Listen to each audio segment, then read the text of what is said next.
Regional investor summit सागर में 27 सितंबर को होने जा रहा है। जैसा कि आप सब जानते हैं कि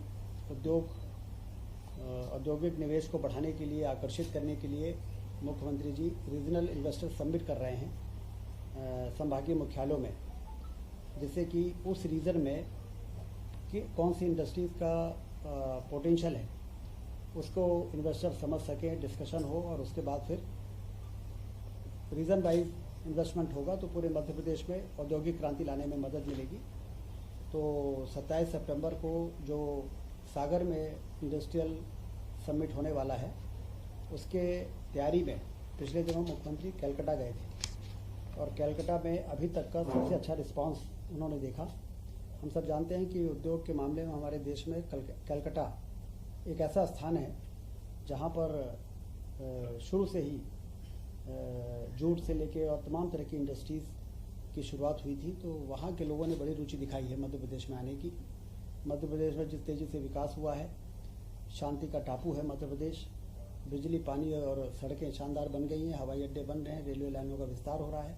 इसलिए एक बहुत अच्छा रिस्पांस मुख्यमंत्री जी ने वहाँ पर फील किया और हम सभी उम्मीद करते हैं कि रीजनल इंडस्ट्री कॉन्क्लेव जो सागर में होगा, उसके बाद अगले महीने रीवा में होगा, फिर होशंगाबाद और फिर शहडोल में होगा।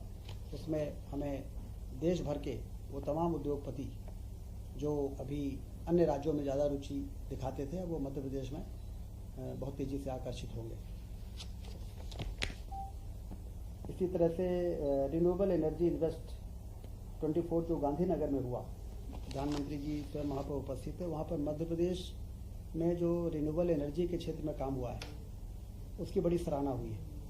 चाहे वो रीवा का सोलर प्लांट हो 750 मेगावाट का, जिससे दिल्ली की मेट्रो चलती है, चाहे ओंकारेश्वर में फ्लोटिंग सोलर प्लांट का जो एक बहुत ही इनोवेटिव पहल रही है, उसकी भी बड़ी तारीफ हुई है। और पिछले वर्षों में जिस तेज़ी से रिन्यूएबल एनर्जी में यहाँ पर काम हुआ है, आने वाले 2 वर्षों में लगभग उतना ही क्वांटम हमारे प्रदेश में जंप होने वाला है। चाहे वो सोलर प्लांट हो, चाहे वो विंड एनर्जी हो, चाहे वो मिनी हाइडल प्लांट्स हो, इस मामले में भी वहाँ पर मध्य प्रदेश की उपस्थिति दर्ज हुई है। ये भी हम सबके लिए बड़ी उपलब्धि है। आज कैबिनेट में सोयाबीन उपार्जन की नीति को मंजूर किया गया है। जैसा कि आप जानते हैं कि भारत सरकार ने इसका समर्थन मूल्य 4,892 रुपये घोषित किया है और कैबिनेट ने ये तय किया है कि 25 सितंबर से 20 अक्टूबर तक किसानों का पंजीयन होगा और 25 अक्टूबर से 31 दिसंबर तक इसकी खरीदी होगी। 1400 उपार्जन केंद्र बनाए जाएंगे। एमपी वेयर हाउसिंग कॉरपोरेशन से उसके भंडारण के लिए बातचीत करके और उनका भंडारण सुनिश्चित किया जाएगा।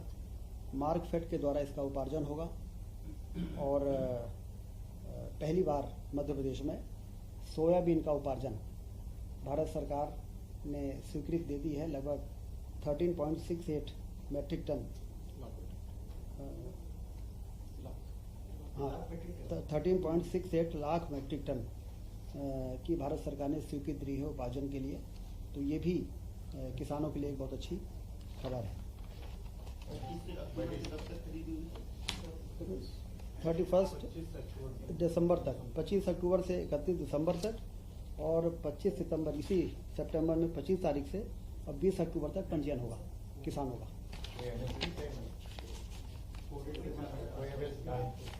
MSP 4,892। आज जो मार्केट रेट है लगभग 4,200 से लेकर 4,500 के बीच में है, 4400, 4,892, मतलब किसानों के लिए बहुत ही अच्छा अवसर रहेगा।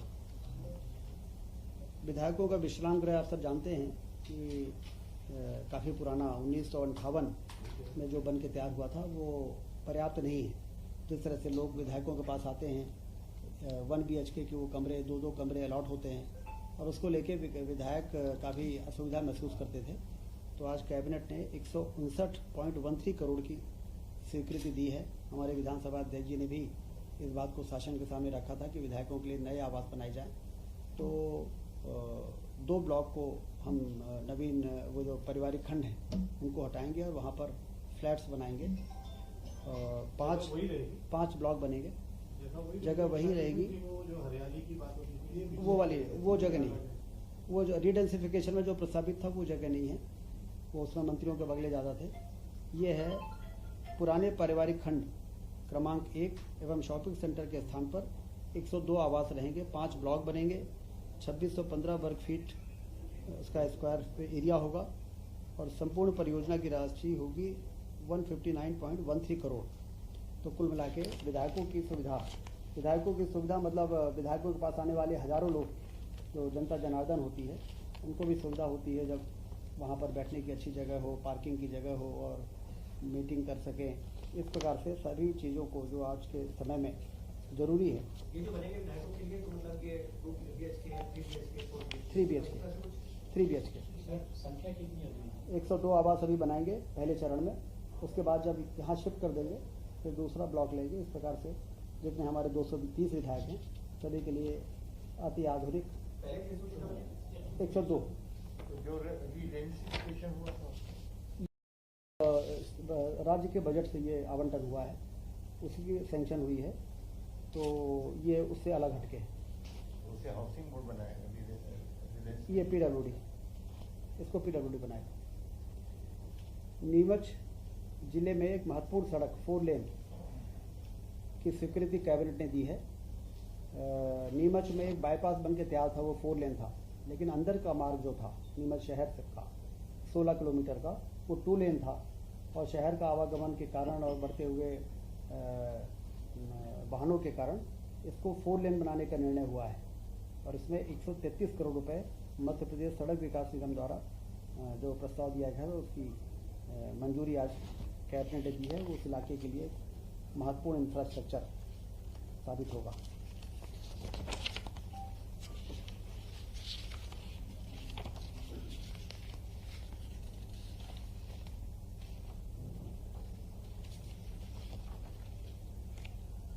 आज के कैबिनेट में यही महत्वपूर्ण इशूज है। विधानसभा अध्यक्ष और उपाध्यक्ष, जैसा कि आप सबको मालूम है कि मध्य प्रदेश सरकार के जितने मंत्री हैं उन्होंने अब उनका इनकम टैक्स जो पहले शासन की ओर से भरा जाता था, अब वो मंत्री स्वयं अपना इनकम टैक्स भरेंगे, ये निर्णय हो चुका था। आज के कैबिनेट ने विधानसभा के अध्यक्ष, उपाध्यक्ष और नेता प्रतिपक्ष तीनों का इनकम टैक्स वो स्वयं भरेंगे। ये आज प्रस्ताव जो आया था उन्हीं की तरफ से आया था विधानसभा में। आपको ध्यान होगा कि अध्यक्ष जी ने भी कहा, फिर उपाध्यक्ष जी ने भी कहा, फिर नेता प्रतिपक्ष जी ने भी कहा। आज कैबिनेट उसको हाँ, उपाध्यक्ष जब आएंगे तब।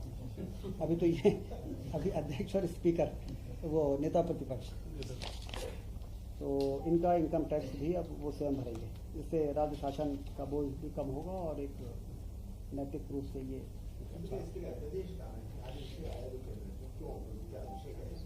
अधिनियम में संशोधन करना प्रस्तावित रहेगा। हाँ, अधिनियम जो है उसमें आज कैबिनेट ने मंजूरी दे दी है। अब जब हाउस होगा तो उसमें अध्यादेश में जो जरूरी संशोधन है वो हो जाएगा। बता सकते हैं इससे कितनी बचत होगी? अब ये तो कैलकुलेट करके ही जानकारी दी कैबिनेट के अलावा आपके पास से बात की